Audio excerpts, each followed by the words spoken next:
வணக்கம். 2024 நாடாளுமன்ற தேர்தல் இந்தியாவில் முடிஞ்சிருக்கு. மிகப்பெரிய பொருட்செலவோட 2019 நாடாளுமன்ற தேர்தலில் இந்திய தேர்தல் ஆணையம் சொல்கிறது கிட்டத்தட்ட 60,000 கோடி ரூபாய் நம்ம செலவழிச்சிருக்கோம் அப்படின்னு சொல்லி. அதாவது அமெரிக்க அதிபர் தேர்தலை விட இந்தியாவின் நாடாளுமன்ற தேர்தல், இந்தியாவின் பொது தேர்தலுடைய செலவு கணக்கு அதிகமாக இருக்குது. இந்த தேர்தலை 5 வருடம் கழித்து 2024 நாடாளுமன்ற தேர்தல் கிட்டத்தட்ட 1,20,000 கோடி ரூபாயை தொடும் அப்படின்னு சொல்லி அறிக்கைகள் சொல்லுது. இவ்வளோ செலவு பண்ணுறோம். அமெரிக்க அதிபர் தேர்தலை விட அதிகமான காசு இந்திய பொது தேர்தலில், இந்திய நாடாளுமன்ற தேர்தலுக்கு செலவழிக்கப்படுது. ஆனால் அந்த செலவுக்கு ஏற்ற மாதிரி, மக்களுடைய எதிர்பார்ப்புக்கு ஏற்ற மாதிரி இங்கே இருக்கக்கூடிய அரசியல் கட்சிகள் செயல்படுறாங்களா? அரசியல் கட்சியில் இருக்கக்கூடிய அங்கீகரிக்கப்பட்ட அரசியல் கட்சிகள், அதாவது தேசிய கட்சிகளாக இருக்கட்டும், மாநில கட்சிகளாக இருக்கட்டும், அந்த அரசியல் கட்சிகளுடைய பிரதிநிதிகளாக இருக்கக்கூடிய வேட்பாளர்கள் செயல்படுறாங்களா? வென்று அவங்க எம்பிக்களாக உரிய முறையில் செயல்படுறாங்களா அப்படின்னு சொல்லி கேட்டிங்கன்னா இல்லை. மக்களுடைய எதிர்பார்ப்பும் குறையுது. அத்தனை லட்சம் கோடி போட்டும் மக்களுக்கு எந்த பிரயோஜனமும் இல்லாமல் இருக்குது. அதுலேயும் மிக குறிப்பாக பார்த்தீங்க அப்படின்னா, இந்திய அரசியலமைப்பு சட்டம் சொல்லுது, இந்திய ஜனநாயகத்துடைய மிக முக்கிய 3 தூண்களாக இருக்கக்கூடிய எக்ஸிக்யூட்டிவ், லெஜிஸ்லேட்டிவ், ஜுடிஷியரி, அதாவது அரசுடைய சட்டங்களை இயற்றக்கூடிய அதிகாரம் பெற்றவர்கள் எம்எல்ஏக்கள், எம்பிக்கள். அந்த சட்டங்களை செயல்படுத்தக்கூடிய இடங்கள்ல இருக்கிறவங்க executives, IAS officer, IPS officer, இருக்கக்கூடிய தாசில்தார், கீழே இருக்கக்கூடிய தாசில்தார், பிஓ வரைக்கும் அவங்க எக்ஸிக்யூட்டிவ் டிபார்ட்மெண்ட்டில் வருவாங்க.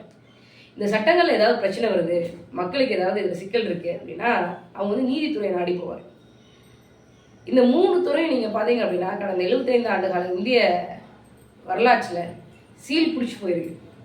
மக்களுக்கு இந்த அரசியல்வாதிகள் மீதும் நம்பிக்கை இல்லை, அரசு அதிகாரிகள் மீதும் நம்பிக்கை இல்லை, இந்த நீதித்துறை மீதும் நம்பிக்கையற்று போயிருக்காங்க.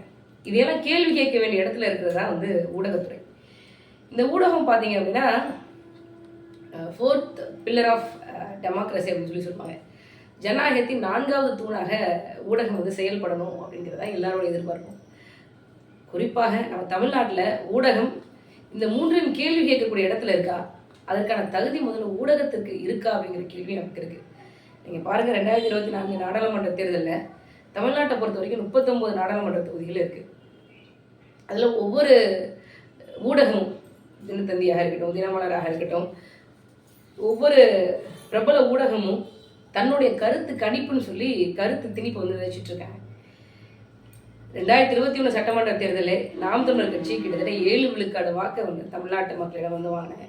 அதுவும் வாக்குக்கு எந்த காசும் கொடுக்காம, சாதி மதம் பார்க்காம வேட்பாளர்களை நிற்பாட்டி, மிக குறிப்பாக வாக்குக்கு காசு கொடுக்காம, ஜாதி மதம் பார்க்காம, வாக்குக்கு குவார்டர் கொடுக்காம, வாக்குக்கு பிரியாணி கொடுக்காம, மக்களை கவரக்கூடிய எந்த திட்டமும் சொல்லாமல், மக்களுக்கு எது நல்லதோ, நான் வந்தால் இலவசமாக கல்வி கொடுப்பேன், நான் வந்தால் மருத்துவம் கொடுப்பேன், நான் வந்தால் அனைத்து உயிர்களுக்குமான குடிநீரை நான் உறுதி செய்வேன் அப்படிங்கிற நல்ல திட்டத்தோட அந்த தேர்தலை சந்திச்சாங்க. அப்படி சந்திச்சுமே 7 விழுக்காடு வாக்குகள் வாங்கினாங்க.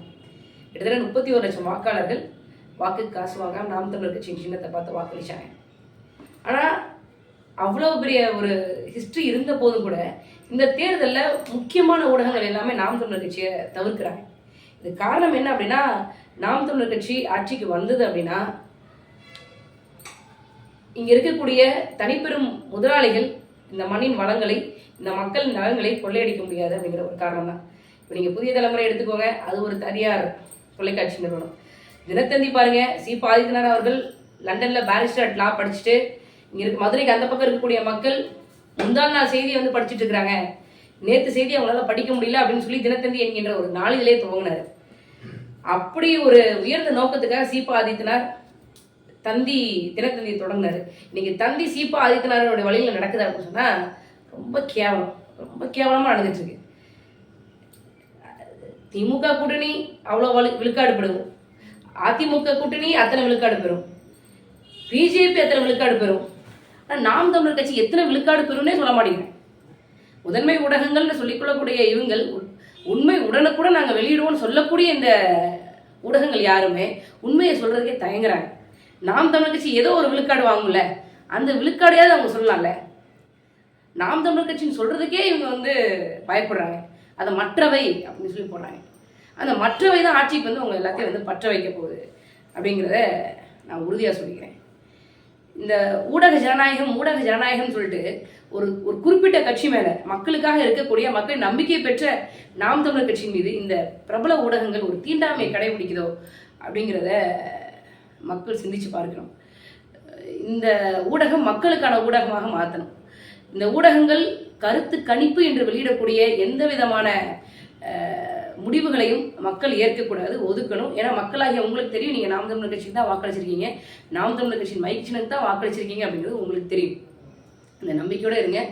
நாளை ஜூன் 4 நமக்கான நாளாக மாறும், மக்களுக்கான நாளாக இருக்கும், நாம் தமிழர் கட்சிக்கான நாளாக இருக்கும். நன்றி, வணக்கம். நாம் தமிழர்.